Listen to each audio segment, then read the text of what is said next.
하나님의 말씀을 봉독합니다. 산발랏이 우리가 성을 건축한다 함을 듣고 크게 분노하여 유다 사람들을 비웃으며 자기 형제들과 사마리아 군대 앞에서 일러 말하되 이 미약한 유대 사람들이 하는 일이 무엇인가? 스스로 견고하게 하려는가? 제사를 드리려는가? 하루의 일을 마치려는가? 불탄 돌을 흙무더기에서 다시 일으키려는가 하고 암몬 사람 도비아는 곁에 있다가 이르되 그들이 건축하는 돌 성벽은 여우가 올라가도 곧 무너지리라 하더라. 우리 하나님이여 들으시옵소서. 우리가 업신여김을 당하나이다. 원하건대 그들이 욕하는 것을 자기들의 머리에 돌리사 노략거리가 되어 이방에 사로잡히게 하시고 주 앞에서 그들의 악을 덮어두지 마시며 그들의 죄를 도말하지 마옵소서. 그들이 건축하는 자 앞에서 주를 도와쓰게 하였음이니이다 하고 이에 우리가 성을 건축하여 전부가 연결되고 높이가 절반에 이르렀으니 이는 백성이 마음을 들여 일을 하였음이니라. 아멘. 이러한 생각을 하게 되었습니다. 내가 이제 은퇴함으로 인해서 직장 생활에 오랫동안의 그 짐을 벗어버리게 되었구나. 이제는 아내와 함께 여행도 다니면서 즐겁고 또 내가 그동안 바쁜 직장 생활 속에서 하지 못했던 일들을 내가 해야 되겠구나, 그런 생각을 했습니다. 그러면서 마음이 즐거웠어요. 은퇴한다라고 하는 것이 오히려. 그런데 은퇴한 지 얼마 되지 않아서 아내가 풍으로 쓰러지게 됩니다. 그러다 보니 은퇴한 후에 이 남은 시간을 병수발하는 데 시간을 다 보내게 되죠. 그러다가 과로함으로 인하여서 남편이 먼저 세상을 떠나게 됩니다. 전도서 기자는 전도서 3장 9절 이하에서 우리에게 하나님이 주시는 복이 무엇인지를 이렇게 말씀해 주고 있습니다. 세번역 성경으로 읽으면 이렇습니다. 사람이 애쓴다고 해서 이런 일에 무엇을 더 보탤 수 있겠는가? 이제 보니 이 모든 것은 하나님이 수고하라고 지으신 짐이다. 사람이 먹을 수 있고 마실 수 있고 하는 일에 만족을 누릴 수 있다라고 한다면 이것이야말로 하나님이 주신 은총이다. 이렇게 기록되어 있습니다.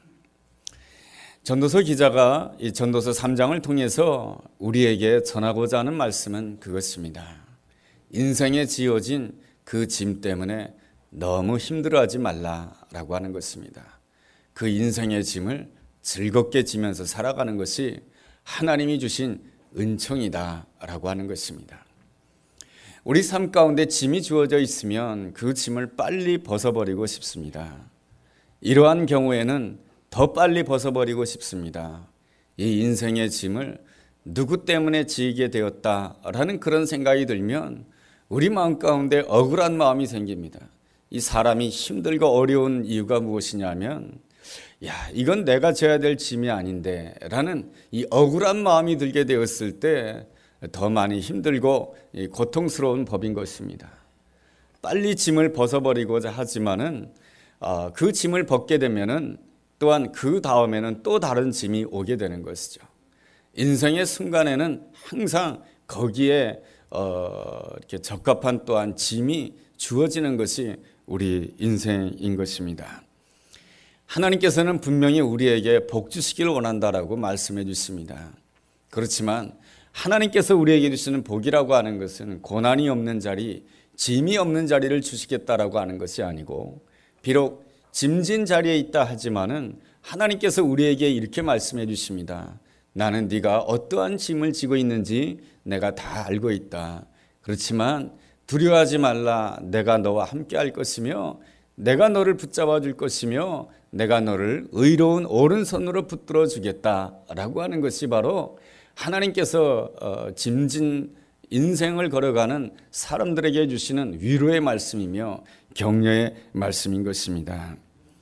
우리의 힘으로는, 우리의 작은 손으로는 나에게 주어진 그 무거운 짐을 잘 감당할 수가 없습니다. 그렇지만은 내가 하나님을 바라본다라고 한다면, 하나님의 큰 손이 우리와 함께 한다라고 한다면 남에게 말할 수 없고 남에게 또한 이야기할 수 없는 그 무거운 짐도 넉넉하게 질 수 있는 놀라운 은혜와 축복을 누리게 될 수 있는 줄로 믿습니다. 성경에 있는 사람 가운데 어느 누구도 짐을 안 진 인생이 아무도 없습니다. 모두가 다 짐을 진 인생이었습니다. 그렇지만 하나님께서는 그 짐을 기쁘게 지는 그 아름다운 믿음의 태도를 통해서 하나님께서는 오히려 그 짐을 통해서 축복해 주시는 것을 보게 됩니다. 요셉의 경우에도 짐이 있었지 않습니까? 요셉에게 있어서는 형제들이 자기 인생의 짐이었습니다.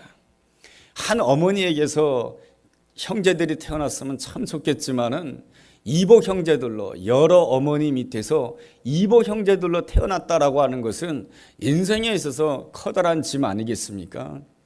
여러분, 내가 형제가 있는데 이복 형제가 있다. 그러면 다른 사람한테 막 터놓고 우리 형님이야, 우리 누님이야, 우리 동생이야 이렇게 말하는 거 쉽지가 않죠. 요셉 같은 경우에는 그 형제들로 인하여서 진 짐이 굉장히 무거웠습니다. 애굽 땅에 노예로 끌려가게 되고 뿐만 아니라 애굽 땅에서 감옥살이를 하게 되었습니다. 참으로 세상에 이렇게 불행한 인생이 어디에 있겠습니까? 그가 진 짐은 너무나도 무거운 짐이었던 것입니다. 그런데도 말이죠, 하나님께서는 그 짐을 즐겁게 지는 과정을 통해서 하나님께서는 그 짐 가운데 하나님께서는 이 요셉을 위하여서 얼마나 큰 은혜와 축복을 준비해 놓은지 모릅니다.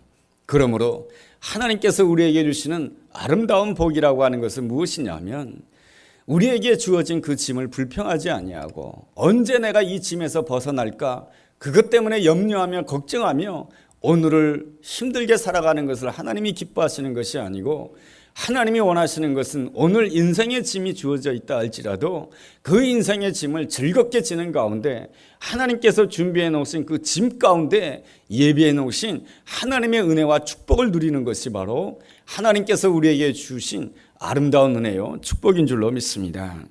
오늘 본문에 나와 있는 느헤미야 역시 큰 짐을 지고 사는 인생이었습니다. 그가 진 짐은 무엇이냐면은 예루살렘 성벽을 재건하는 일이었습니다. 느헤미야가 목회자도 아니고 말이죠. 그냥 평신도에 불과하였습니다. 그런데 그 예루살렘 성벽이 불탔다라고 하는 소식을 듣고 예루살렘 성벽이 무너졌다라고 하는 소식을 듣게 되면서 그는 당시에 페르시아 궁궐의 술 맡은 관원이었습니다. 요즘 말로 말하면은 아주 잘 나가는 직장 생활을 했다라고 하는 것입니다. 좋은 직장 생활을 했음에도 불구하고 그는 그 좋은 직장을 내려놓게 되고 예루살렘 성으로 돌아오게 됩니다. 왜냐하면은 그 예루살렘 성을 재건하기 위해서 말이죠. 예루살렘 성을 재건한다라고 하는 것은 커다란 짐이었지만은 이 느헤미야는 그 무거운 짐을 스스로 지려고 합니다. 이것이 하나님의 뜻이라고 생각하고 말이죠. 하나님의 뜻이라고 생각하고 이 짐이 무겁다 할지라도 그 짐을 기꺼이 지려고 하는 느헤미야를 바라보는 하나님의 마음은 어떨까요? 하나님께서 얼마나 대견스러워할까요? 하나님께서 얼마나 잘한다라고 말할까요? 여러분, 아들 둘이 있습니다. 그런데 한 아들은 연약합니다. 그런데 똑똑한 그 아들이 그 못난 그 아들을 갖다가 책임지려고 하고 그 짐을 끝까지 감당하려고 하는 그런 모습을 본다라고 한다면 부모가 어떤 마음이 들겠습니까? 야, 너는 정말로 내 아들이다. 너는 정말로 괜찮은 아들이다. 이렇게 생각해 주지 아니하겠습니까? 우리의 아버지이신 영원한 아버지이신 하나님께서도 우리가 하나님의 영광을 생각하며 하나님의 뜻을 생각하며 내가 스스로 짐을 지고자 결단한다라고 한다면 하나님께서 얼마나 기뻐하시고 얼마나 축복해 주시겠습니까? 예루살렘 성벽이 무너져 있었습니다. 불타 있었습니다. 무너진 성벽을 보고 불탄 성벽을 바라보며 이렇게 말하는 것은 너무나도 쉬운 것입니다. 저렇게 왜 성벽이 불탔는가, 왜 성벽이 무너졌는가, 누구 때문이 아닌가 하면서 누군가를 비난하고 책망을 한다라고 한다면 그것은 누구나가 할 수 있는 일이고 예수 안 믿는 불신자들도 다 할 수 있는 일들이 그러한 일들인 것입니다. 그러나 무너진 성벽을 바라보면서 불탄 성읍을 바라보면서 이것은 바로 나 때문입니다. 이것은 내 책임입니다. 내가 져야 될 짐입니다. 그렇게 고백한다라고 한다면 하나님이 축복하는 사람이며 아름다운 사람이며 하나님께서 귀하게 쓰는 복된 사람인 줄로 믿습니다. 우리 교회가 근본에 항존직 선거를 치르고 있습니다. 항존 직분자가 되었다라고 하는 것은 무엇입니까? 내가 이제 많은 성도들로부터 인정받는 사람이 되었구나. 내가 이만큼 표를 받았으니까 내가 이제부터 수많은 성도들로부터 인정받는 사람이 되었구나. 그렇게 생각하는 것은 대단히 인간적인 생각인 것입니다. 하나님께서 중요한 것은 하나님께 인정받는 것이 중요한 것 아니겠습니까? 하나님께 인정받는다라고 하는 것은 무엇입니까? 바로 나에게 어려운 부분이 보일 때에, 가정의 어려운 부분이 보이고 교회의 어려운 부분이 보일 때 이 모든 것이 내 책임입니다 하면서 나 스스로 짐을 지고자 할 때에 그 사람이 진정한 항존직분자가 아니겠습니까? 교회의 중보 기도자가 부족하다라고 한다면 내가 교회에 나와서 날마다 하나님 앞에 기도하겠습니다. 그 중보 기도의 자리를 채우겠습니다. 교회에 물질이 부족하다라고 한다면 하나님 나에게 축복해 주십시오. 내가 그 부족한 부분을 채우고 싶습니다. 여러분 그렇게 기도한다라고 한다면 하나님께서 그 사람에게 물질에 축복해 주지 않겠습니까? 봉사의 자리에 사람이 부족하다라고 한다면 하나님 내가 그 자리를 내가 채우기를 원합니다. 그렇게 스스로 짐을 지은다라고 한다면, 그리고 또한 11월 9일날 예수생명 대축제가 있는데 내가 목사님 말씀에 따라 교회가 정한 방침에 따라서 내가 한 사람을 위해서 기도할 것이며 내가 한 사람에게 복음을 전하겠습니다라고 하는 그 부담감을 가지고 책임감을 가지고 신앙생활한다라고 한다면 그 사람은 정말로 스스로 짐지는 자 아니겠습니까? 나에게 인생의 짐이 지어졌을 때 그것을 기쁘게 지는 사람이 바로 항존직분자일 뿐만 아니라 항존직분자가 아니라 할지라도 참된 그리스도인이며 그러한 사람에게 하나님께서 놀라운 은혜와 축복을 허락하신 줄로 믿습니다. 이러한 성도가 교회 안에 곳곳에 있게 되었을 때 상일교회는 60주년을 맞이할 뿐만 아니라 앞으로도 주님 오시는 그날까지 더욱더 든든히 서가는 귀한 교회가 될 줄로 믿습니다. 하나님의 영광을 위하여 스스로 짐지겠다라고 하는 것은 참 아름다운 일입니다. 그렇지만 우리가 알아야 됩니다. 내가 하나님의 영광을 위하여, 하나님의 뜻을 위하여 내가 스스로 짐을 지겠다라고 결단을 한다 할지라도 주변에 있는 사람들이 잘한다라고 말해주지 않습니다. 저 사람이 언제부터 저렇게 열심을 냈대? 옆에서 수근수근대고 또 비난하는 사람이 있는가 하면 시기하는 사람이 있고 또 반대하는 사람도 있는 것입니다. 그렇게 되었을 때 사람들의 눈치를 보고 주저주저하고 그리고 또한 주저앉게 된다라고 한다면 결단코 하나님께서 나에게 주신 그 아름다운 일을 감당할 수가 없는 것입니다. 느헤미야 역시 하나님의 뜻에 따라서 예루살렘 성벽을 건축하려고 합니다. 예루살렘 성벽을 건축한다라고 한다면 주변에 있는 모든 사람들이 당신이야말로 진짜 그리스도인이다. 당신이야말로 정말로 하나님께 영광 돌린 사람이다 라고 하면서 박수를 쳐줄 줄 알았지만 그렇지 않습니다. 오히려 주변에 있는 지도자들은 느헤미야를 향해서 시기하고 질투하였고 그리고 주변에 있는 그 예루살렘의 지도자들이 자기들의 영향력이 줄어들까 봐 오히려 느헤미야가 하는 일을 반대하고 나섰던 것입니다. 비판하고 나섰던 것이죠. 우리는 여기서 잠시 이 비판에 대해서 우리가 잠시 생각해 보고자 합니다. 비판에는 긍정적인 면도 있고 부정적인 면도 있습니다. 정말로 그 비판이라고 하는 것이 하나님께로부터 오는 비판이라고 한다면 그 비판은 사람들에게 겸손한 마음을 주고요. 그 비판이 정말로 하나님께로부터 온 비판이라고 한다면 사람들에게 분별의 지혜를 주는 것입니다. 그런데 그 비판이 하나님께로부터 오지 않은 비판이라고 한다면 그 비판이라고 하는 것은 다른 사람들의 용기를 꺾어버리는 것이 됩니다. 그리고 다른 사람들의 마음 가운데 분노를 주게 되는 것이죠. 여러분, 내가 하나님의 일을 하게 되면서 누군가를 판단해 보신 적이 있습니까? 그렇다고 한다면 그 비판과 판단이 다른 사람에게 용기를 북돋아 주었습니까? 아니면 용기를 꺾게 만들었습니까? 다른 사람에게 더욱더 겸손하게 하고 분별의 지혜를 주었습니까? 아니면 그 사람의 마음 가운데 분노의 마음을 주었습니까?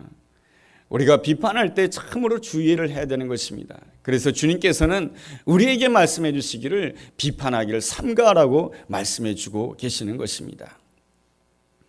어떤 성도님이 목사님을 찾아왔습니다. 목사님, 저에게는 한 가지 은사밖에 없어서 하나님께 쓰임받을 수 있는 사람이 될 수가 없습니다. 그렇게 말하자 목사님이 말씀하십니다. 무슨 말씀이세요? 기독교 역사를 본다라고 한다면 한 가지 은사를 가졌지만은 정말로 하나님을 위해서 위대한 일을 많이 한 사람들이 얼마나 많은지 몰라요. 그런데 성도님께서는 어떤 은사를 가지셨나요? 라고 물어보자 성도님은 이렇게 대답을 합니다. 제가 받은 은사요, 그것은 바로 비판하는 은사입니다. 아, 그렇군요. 비판하는 은사이군요. 그렇지만 그 비판하는 은사를 통해서도 하나님께 아름답게 쓰임받을 수 있다고 생각합니다. 그 비판하는 은사를 가지고 다른 사람 비판하지 마시고 당신 자신을 비판하시기 바랍니다. 그러면 하나님께 쓰임받을 수가 있을 것입니다. 어떤 이는 이렇게 말합니다. 우리가 비판을 10% 한다라고 한다면 90% 축복해주고 격려해주고 칭찬해줘야 된다는 것입니다. 우리가 자녀들을 양육할 때 언제나 칭찬해 줄 수 있는 건 아니지 않습니까? 자녀들이 못난 짓을 할 때에 그 자녀들을 꾸지람할 수밖에 없습니다. 꾸지람하고 책망을 한 번 했다라고 한다면 9번을 칭찬해주고 9번을 축복해주고 9번을 격려해줘야 된다는 것입니다. 그래야만이 그 아이가 건강하게 아름다운 인간으로 성장할 수 있다라고 하는 것입니다. 홀랜드 오퍼스라고 하는 영화가 있습니다. 실화를 바탕으로 한 영화인데요.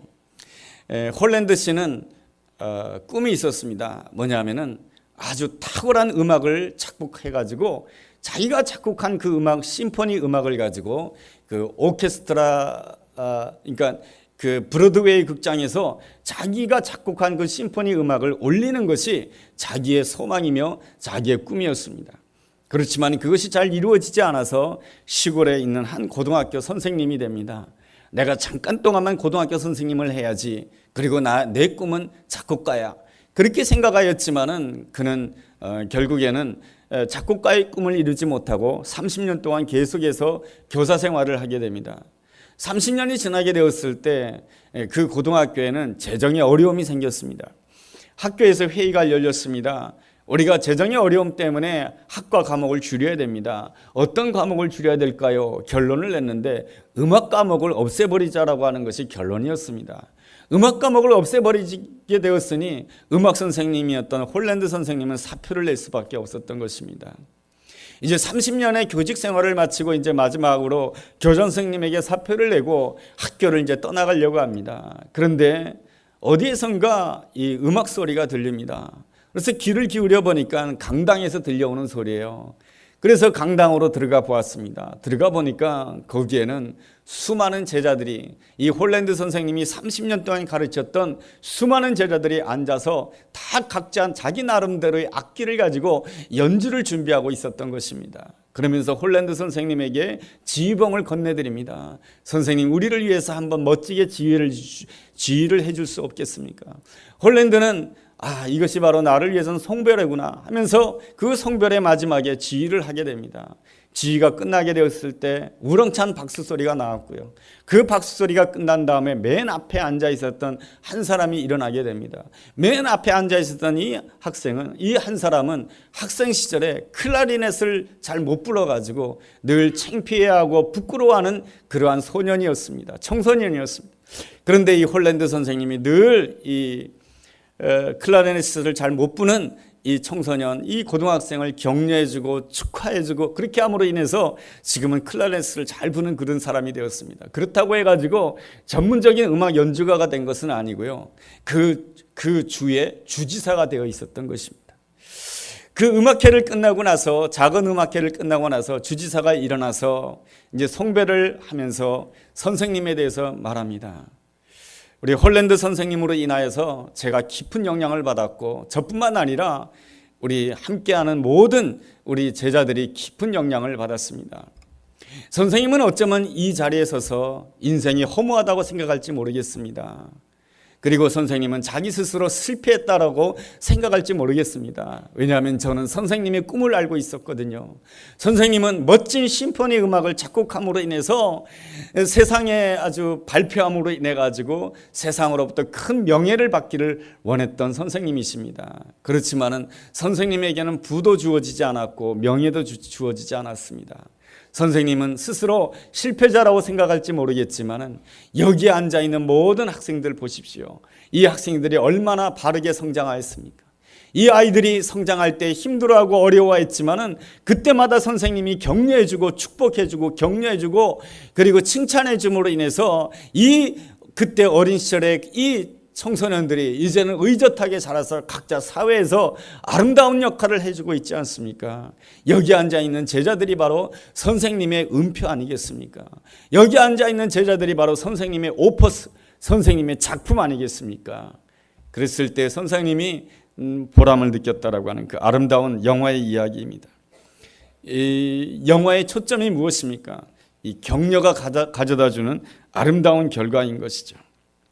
우리는 늘 격려를 받기를 원하지만은 하나님의 일을 하면서 격려를 받기를 원하지만은 하나님의 일을 하면서도 격려를 받기보다는 오히려 주변 사람들의 시기를 받을 수가 있고 비판을 받을 수가 있고 수군수군대는 말을 받을 수가 있는 것입니다. 그럴 때 우리는 자꾸만 포기하려고 하는 그런 마음을 가집니다.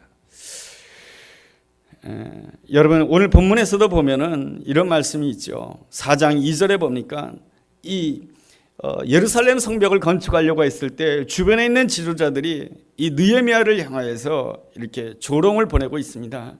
4장 2절에 보면 이 미약한 유다 사람들이 하는 일이 무엇인가? 스스로 견고하게 하려 하는가? 제사를 드리려는가? 하루의 일을 마치려는가? 불탄 돌을 흙무더기에서 다시 일으키려고 하는가? 3절 하반절에 보면은 그들이 건축하는 돌 성벽은 여우가 올라가도 무너질 것이다. 이러한 수많은 조롱과 비난과 비판이 주어졌습니다. 여러분 이럴 때 어떻게 해야 되겠습니까? 하나님의 일 도무지 못하겠다 포기하고 낙심해야 되겠습니까? 느헤미야는 그러지 않습니다. 4절 말씀에 보면 하나님 앞에 나아가서 기도하는 것을 보게 됩니다. 4절을 보시면 느헤미야가 하나님 앞에 나아가서 기도하는 내용입니다. 기도하는 내용이 이렇습니다. 우리 하나님이여 들으시옵소서. 우리가 업신여김을 당하나이다. 원하건대 그들이 욕하는 것을 자기들의 머리에 돌리사 노략거리가 되어 이방에 사로잡혀가게 하여 주옵소서. 하나님 저들이 우리를 비방하고 있습니다. 그 비방이 저들의 머리로 다 돌아가게 해달라고 하면서 어떻게 보면은 이러한 기도를 무슨 기도라고 할 수가 있겠습니까? 저주의 기도라고 할 수 있겠습니다. 여러분 우리가 시편을 읽어본다라고 한다면 이러한 내용의 기도가 많이 있는 것을 보게 됩니다. 루이스라고 하는 신학자는 이러한 시편에 나와 있는 저주의 기도를 보면서 이러한 생각을 했다라고 합니다. 어떻게 하면 어떻게 하나님의 말씀 가운데 이러한 저주의 기도가 들어올 수 있는가? 축복하는 기도만 있어야 되지 어떻게 저주하는 기도가 들어올 수 있는가? 이것이 도대체 성경인가 하면서 당분간 성경을 읽지 않았다라고 합니다. 그러다가 기도하는 가운데 하나님께서 마음속에 주신 음성은 이렇다라고 하는 것이죠. 뭐냐면은 하나님께서는 우리의 슬픔의 기도, 분노의 기도, 저주의 기도까지도 하나님께서는 다 받아들일 정도로 우리 주님의 마음은 넓고 넉넉하시다라고 하는 것을 깨닫게 되었다라고 하는 것입니다. 우리 안에 슬픔이 있고 분노가 있게 되었을 때 그것을 누구한테 고하겠습니까? 우리 안에 슬픔이 있고 분노가 있고 억울함이 있게 되면은 그 슬픔과 분노를 누구한테 이야기하고 싶습니다. 여러분 이럴 때 여러분 잘 알아야 되는 것입니다. 나의 슬픔과 나의 분노에 대해서 누구에게인가 이야기한다 할지라도 상대방은 나의 입장에 대해서 온전히 이해해 주지 않는다라고 하는 것입니다. 가령 예를 들어서 말이죠. 나는 내 남편 때문에 너무 속상해. 나는 내 남편 때문에 죽겠어. 힘들어. 이렇게 말하면은 상대방이 어떻게 할 것 같습니까? 그렇겠다. 남편 때문에 힘들겠다. 말은 그렇게 할 수 있지만 속으로는 어떤 생각을 하겠습니까? 네가 아내 노릇을 똑바로 못했기 때문이야. 왜 남편 제대로 못 섬겨? 똑바로 못해서 그런 거야. 여러분 어느 누구도 말이죠. 내 입장, 내가 서 있는 그 입장에 대해서 이해해 줄 사람은 아무도 없는 것입니다. 여러분 그런 것에 대해서 너무 서운해하지 마십시오. 뭐냐면 그렇게 말하는 자신도 다른 사람의 입장에 온전히 서지 못한다라고 하는 것을 인정해야 되는 것입니다. 그러므로 우리 안에 슬픔이 있고 분노가 있을 때에 그 슬픔과 분노를 가지고 다른 사람을 쫓아가서 나를 이해해달라, 내가 이렇게 슬프고 내가 이렇게 분노 가운데 있으니 내 편이 되어달라 라고 이렇게 말하면서 이야기하는 것은 어리석은 태도라고 하는 것입니다. 하나님 앞에 나아가서 나의 슬픔을 내려놓고 심지어 막 그냥 원수를 갚아달라고 하는 그 기도까지도 하나님 앞에 내놓는다라고 한다면 하나님께서 주시는 놀라운 은혜가 있습니다. 주님의 은혜 가운데, 기도하는 가운데 그 슬픔의 감정과 분노의 감정이 그리스도의 십자가 사랑 안에서 녹아지게 되면서 바로 그 다음 일을 할 수 있도록 하나님께서 인도해 주신다라고 하는 것입니다. 내 안에 슬픔이 있고 분노가 있게 되면 아무 일도 할 수가 없어요. 그 슬픔과 분노를 뛰어넘어야만이 하나님께서 준비해 놓으신 다음 일을 할 수가 있는 것이죠. 느헤미야는 하나님 앞에 가서 자신의 그 슬픔과 분노를 다 쏟아낸 다음에 그 다음 일을 하고 있습니다. 그 다음 일 어떻게 하고 있습니까? 6절이 그 내용인 것입니다. 6절에 보니까 이에 우리가 성을 건축하여 전부가 연결되고 높이가 절반에 이르렀으니 이는 백성이 마음을 들여 일을 하였음이니라. 이 느헤미야가 하나님 앞에 분노를